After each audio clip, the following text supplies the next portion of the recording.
सप्त पवित्र नदियों का जल,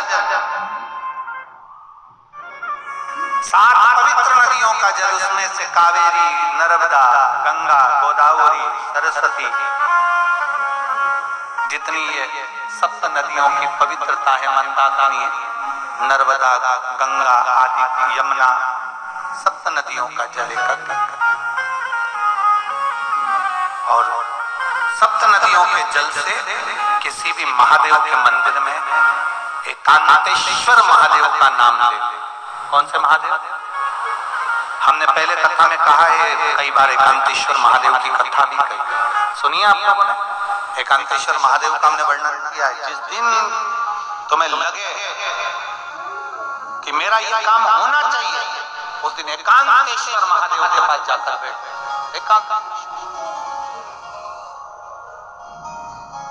एकांतेश्वर महादेव मतलब बाहर मिलेंगे। ये लोग कहते हैं कि यहाँ नर्मदेश्वर महादेव है, कल हम गए थे दर्शन करने के लिए। इनका कहना है कि ये नर्मदेश्वर महादेव है, पर हमारा जो स्पर्श मार्ग से हम जो समझते हैं, हमने ये जाना है कि ये जो धरा है, ये जो भूमि है तारा बाबा की जो कुटिया है, ये शहर से दूर होना चाहिए। अर्थात पहले यहाँ शहर नहीं थी, ये एकांत में थी। एकांत में थी तो यहाँ जो तारा बाबा आराधना करते थे शंकर की, वो शंकर साधारण नहीं होगा, वो एकांतेश्वर महादेव ही कहलाया। एकदम एकांत। इनका कहना है नर्मदेश्वर है, वो नर्मदा का शिवलिंग है।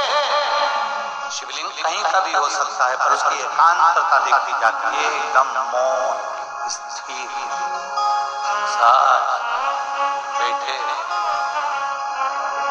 जहां केवल शिव के सिवा कुछ भी नहीं, शंकर के सिवा कुछ भी। जो आया वो गुफा के चक्कर में घुस गया, जिसको शंकर से मिलना था वो डायरेक्ट पहुंच गया, उसे गुफा से मतलब ही नहीं रहा, उसे तो एकांतेश्वर से मतलब था। पहुंचा, बैठा, जल चढ़ाया, स्पर्श किया और चल बाबा से अपने दिल हृदय की बात।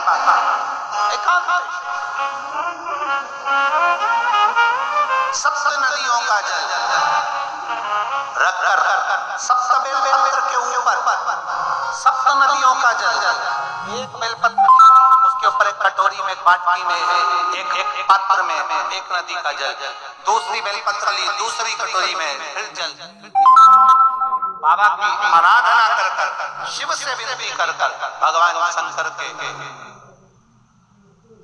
नामों का 108 नामों का जाप कर कर, श्री शिवाय नमस्ते हम कर कर, एक कटोरा जहां से पानी बहकर नीचे आता है वहां लगा लीजिए और एक बेलपत्री को उठाकर शिव जी के शिवलिंग पर समर्पित करिए। समर्पित करते समय डंडी का मुख अशोक सुंदरी की ओर हो। अशोक सुंदरी का जगह मालूम है सबको? सबको मालूम है ना? अशोक सुंदरी की ओर मुख, अशोक सुंदरी फिर समझ ना करिए। ये शिवलिंग जलाधारी, ये जल बह रहा है नीचे सामने से, स्थान गणेश जी का, कार्तिकेय जी का, बीच में एक मोटी सी लाइन होती है, वो अशोक सुंदरी का स्थान। शिवलिंग ये जलाधारी, माता पार्वती जी का हस्त कमल, शंकर जी के ऊपर जो जलधारी रखी रहती है ऊपर, जिसमें से एक एक बूंद नीचे गिरती है, वो शंकर भगवान की 5 लड़कियां, जया, विषहरा, शामली वाली, दौतली, देव। शंकर जी की 5 लड़कियां शिव जी के ऊपर एक एक बूंद पानी गिराती रहती है। शंकर भगवान की कुल कितनी लड़कियां हैं? 6। कितनी लड़कियां हैं? 6।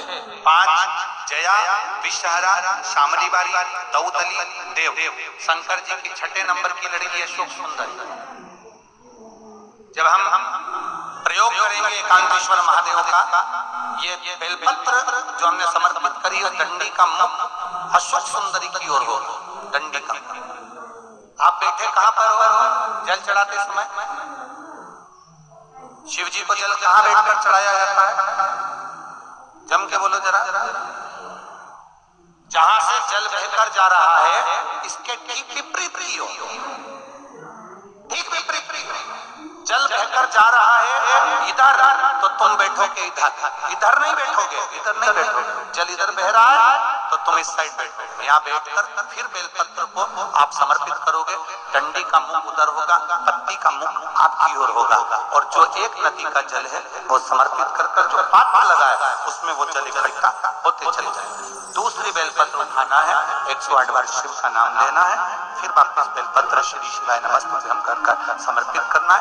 डंडी का मुख अशोक सुंदरी की ओर होना। जब 6 बेलपत्र अशोक सुंदरी की ओर जाएगी, 7वें नंबर की जो बेलपत्र है उसका डंडी का मुख आपकी ओर होगा, और डंडी का मुख आपकी ओर होकर जल चढ़ाकर आप उस जल को झेल लेंगे।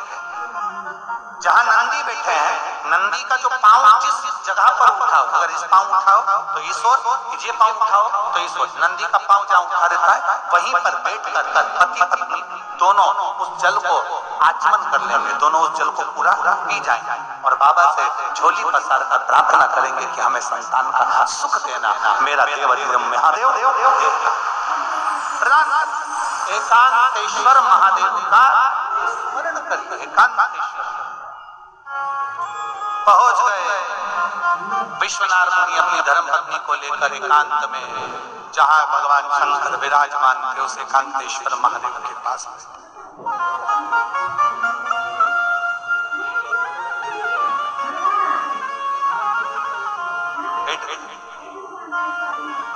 एकांतेश्वर महादेव के पास बैठकर आराधना करी, पूजन करी, सप्त नदियों का जल समर्पित कर आचमन करा। गर्भ ठेल गया, गर्भित हो गई ना, पुत्र आ गया, संतान आ गई। थोड़ा विस्मय था, विश्वनाथ मुनि की धर्मपत्नी को विस्मय था। भरोसा करो तो पूरा करो, अगर तुमने भरोसा करा है तो भगवान नैया पार भी करेगा। विश्वनाथ मुनि की धर्मपत्नी को थोड़ा विश्वास भी था, थोड़ा अविश्वास। कई लोग